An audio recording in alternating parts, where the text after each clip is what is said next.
તૈયાર થઈ જાઓ વિદ્યાર્થી મિત્રો કાલના પેપરમાં ટોપ કરવા માટે ધોરણ 9 માં કાલે વિદ્યાર્થી મિત્રો તમારી બીજી પરીક્ષામાં ગુજરાતીનું પેપર છે ઘણી બધી સ્કૂલોમાં। તો આજે તમારા માટે એક સરસ મજાનો વિડિયો લઈને આવ્યો છું। ઘણી બધી સ્કૂલમાં મોટા ભાગની સ્કૂલોમાં વિકાસના એસાઇનમેન્ટમાંથી તમારી પરીક્ષામાં પૂછાય છે। તો આજે આપણે ગદ્ય વિભાગ જોઈશું, પદ્ય વિભાગ જોઈશું, એના આન્સર પણ તમને મળશે।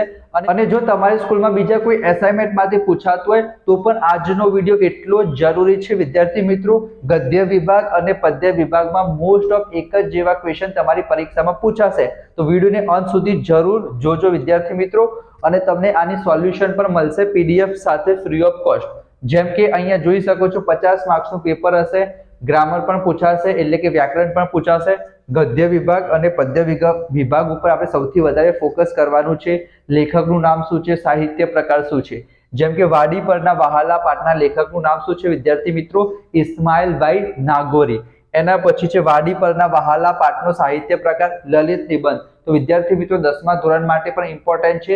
તમારે શું કરવાનું છે, જે પણ ચેપ્ટર હોય અથવા જે પણ કાવ્ય હોય એના કવિનું નામ, લેખકનું નામ, સાહિત્ય પ્રકાર કરી દેજો।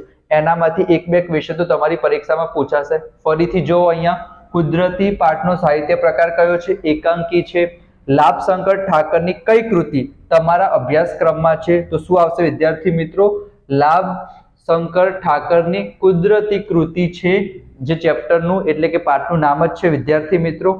એના પછી પંગુમ લગયતે ગિરિ પાઠનો સાહિત્ય પ્રકાર શું છે વિદ્યાર્થી મિત્રો? રેખાચિત્ર।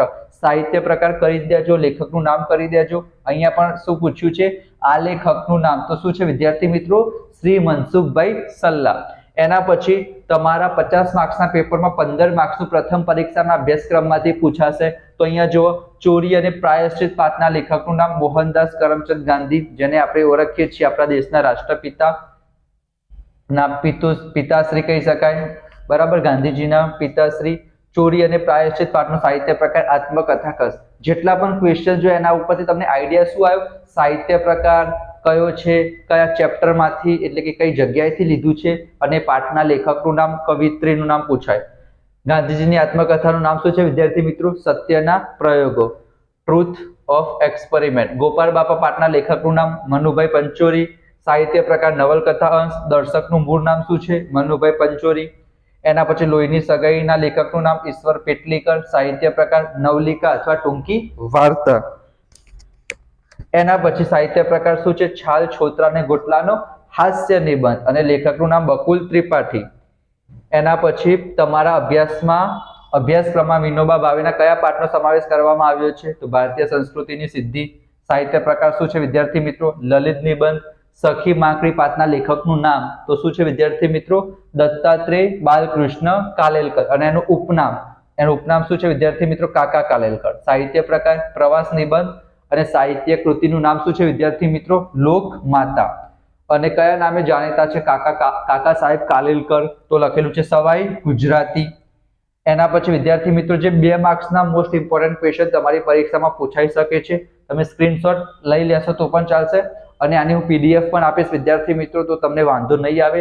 આ મોસ્ટ ઇમ્પોર્ટન્ટ ક્વેશ્ચન છે, એ પણ તમે જોઈ લેજો વિદ્યાર્થી મિત્રો। પ્રથમ પરીક્ષામાંથી જોઈ શકો છો ગાંધીજીને શેની ચોરી કરવાની ટેવ પડી હતી, શા માટે? આ બધા ક્વેશ્ચન છે વિદ્યાર્થી મિત્રો। એના પછી અહીંયા આપણે ગદ્ય વિભાગના પ્રશ્ન સવિસ્તર ઉત્તર છે, સવિસ્તર જે તમારી પરીક્ષામાં પૂછાઈ જાય 3 માર્ક્સમાં એક ક્વેશ્ચન છે કે વાડીના જલસાને તમારા શબ્દોમાં વર્ણવો, બાબુના સ્વર્ગના અનુભવો તમારા શબ્દોમાં લખો, કુદરતી એકાકીનું શીર્ષક ચર્ચો। એના પછી પર્વતારોહણ વખતે અરુણિમાને કઈ કઈ મુશ્કેલીઓ પડી, દ્રઢ સંકલ્પ શક્તિ અને અડગ મનોબળ જ જીવન છે, આ વાક્ય પાઠના આધારે સમજાવો। એના પછી અરુણિમાનું પાત્રા લેખન કરો, મોસ્ટ ઇમ્પોર્ટન્ટ ક્વેશ્ચન છે। નાનજીભાઈ મહેતા અજાણ્યા પ્રદેશમાં ઉદ્યોગ સાહસિક તરીકે શા કારણે સફળ થયા? એના પછી વિદ્યાર્થી મિત્રો ગદ્ય વિભાગ જોયો, એટલે કે એમાં જે પાઠનું બધી વાત આવશે, અને પદ્ય વિભાગ એમાં વિદ્યાર્થી મિત્રો કાવ્ય પંક્તિ પૂર્ણ કરો। તો અહીંયા જો રસ્તો નહીં જડે તો રસ્તો કરી જવાના, થોડા અમે મૂંઝાઈ મનમાં મરી જવાના, નિજ મસ્ત થઈ જીવન આ પૂરું કરી જવાના, બિંદુ મહી ડૂબીને સિંધુ તરી જવાના। આ પણ વિદ્યાર્થી મિત્રો તમારી પરીક્ષામાં પૂછાય છે કાવ્ય પંક્તિ 2 માર્ક્સમાં। એક આત્મબળ અમારું દુઃખ માત્રની દવા છે, હર જખમને નજરથી ટાંકા ભરી જવાના, સમજો છો શું અમોને સ્વયં પ્રકાશ છીએ, દીપક નથી અમે કે ઠાર્યા ઠરી જવાના. એના પછી છે વિદ્યાર્થી મિત્રો, કોણે કહ્યું કે ખાલી હાથે મરી જવાના, દુનિયાથી દિલના ચારે છેડા ભરી જવાના, મનમાં વિચાર શું છે, અવિરામ કઈ દીપક છે, પ્રકાશ આંધિયોમાં પણ પાથરી જવાના. બહુ જ સરસ મજાનો એનો મતલબ થાય છે.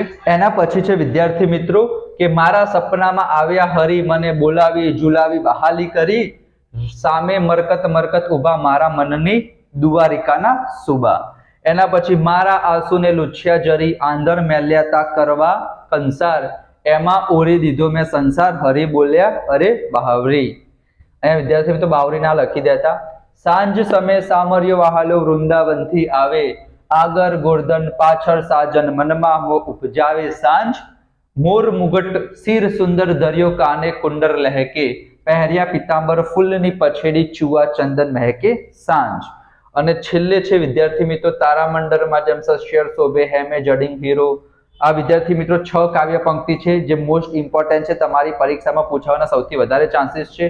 આ પદ્ય વિભાગ છે વિદ્યાર્થી મિત્રો, તમે સ્ક્રીનશોટ લેશો તો પણ ચાલશે, અથવા તમે શું કરશો વિદ્યાર્થી મિત્રો, આપણા ડિસ્ક્રિપ્શનમાં ટેલિગ્રામ ચેનલની લિંક હશે, એમાં હું આ પીડીએફ શેર કરી દઈશ. એક વિડીયોની તમને સ્ક્રીન ઉપર દેખાતો હશે, જેમાં આપણે વ્યાકરણ સોલ્યુશન સાથે હું સમજાવું છું. આજે વિદ્યાર્થી મિત્રો વિડીયો જોઈ લેજો અને સબસ્ક્રાઇબ કરી દેજો. ગણિત માટે પણ આપણે ઘણા બધા વિડીયો બનાવીશું જે તમારી પરીક્ષા માટે યુઝફુલ સાબિત થશે.